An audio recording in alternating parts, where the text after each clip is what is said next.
നബി സല്ലല്ലാഹു അലൈഹി വസല്ലമ തങ്ങളുടെ ഒരു ഹദീസ് നമുക്ക് മനസ്സിലാക്കാം. എല്ലാ ആദം സന്തതികളെയും മണ്ണ് ഭക്ഷിക്കുന്നതാണ്. ആ സന്തതിയുടെ മുതുകല്ലിൻ്റെ അടിഭാഗം ഒഴികെ. അതിൽ നിന്നാണ് മനുഷ്യനെ പടക്കപ്പെട്ടതും അതിൽ നിന്നാണ് ഒരുമിച്ച് കൂട്ടപ്പെടുന്നതും. ഈ ആശയമുള്ള ഹദീസ് വിശദീകരിച്ചുകൊണ്ട് മുല്ല അലിയുൽ ഖാരി റഹിമഹുല്ല പറയുന്നത് നമുക്കൊന്ന് നോക്കാം. അമ്പിയാക്കളുടെ ശരീരങ്ങൾ ഇതിൽ നിന്ന് ഒഴിവാണ്. അമ്പിയാക്കളുടെ ശരീരങ്ങൾ മണ്ണ് ഭക്ഷിക്കുകയില്ല എന്ന് ഹദീസിൽ വന്നിട്ടുണ്ട്. അതുപോലെ ശുഹദാക്കളുടെയും ഔലിയാക്കളുടെയും ശരീരങ്ങളും മണ്ണ് ഭക്ഷിക്കുകയില്ല. ഇമാം മുനാവി റഹിമഹുല്ല പറയുന്നത് കൂടി നമുക്ക് നോക്കാം. മണ്ണ് ഭക്ഷിക്കും എന്ന് പറഞ്ഞതിൽ നിന്ന് 10 വിഭാഗം ഒഴിവാണ്.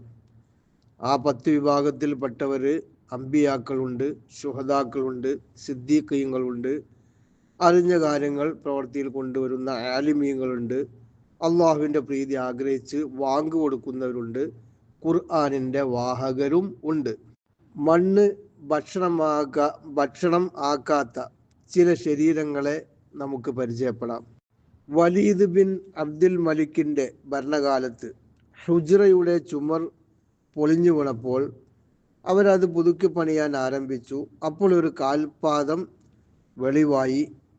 അത് നബി സല്ലല്ലാഹു അലൈഹി വസല്ലമയുടെ കാൽപാദമാണെന്നാണ് അവർ ധരിച്ചത്.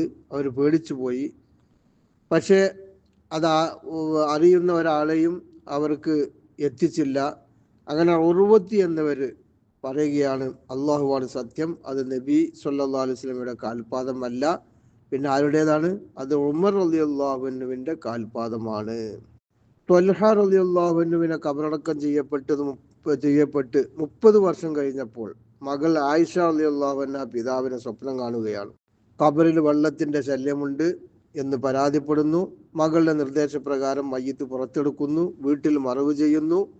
ഇത് ഉദ്ധരിച്ച ആള് പറയുകയാണ്, അദ്ദേഹത്തിൻ്റെ കണ്ണിൻ്റെ ഭാഗത്തെ കൽപ്പൂരത്തിന് പോലും യാതൊരു മാറ്റവും ഉണ്ടായിരുന്നില്ല. ഇമാമായ അഹ്മദ് ബിൻ ഹംബൽ റളിയല്ലാഹു അൻഹു മരണപ്പെട്ട് 230 വർഷം കഴിഞ്ഞിട്ടും അവിടുത്തെ ഖബറിന് സമീപം എന്തോ ആവശ്യത്തിന് കിളച്ചപ്പോൾ ഖബർ വെളിച്ചത്താവുകയാണ്. ഇമാമിൻ്റെ കഫം പുടക്ക് നനവ് പറ്റുകയോ ശരീരം ജീർണിക്കുകയോ ചെയ്തിട്ടില്ലായിരുന്നു. സുബ്ഹാനല്ലാഹ്.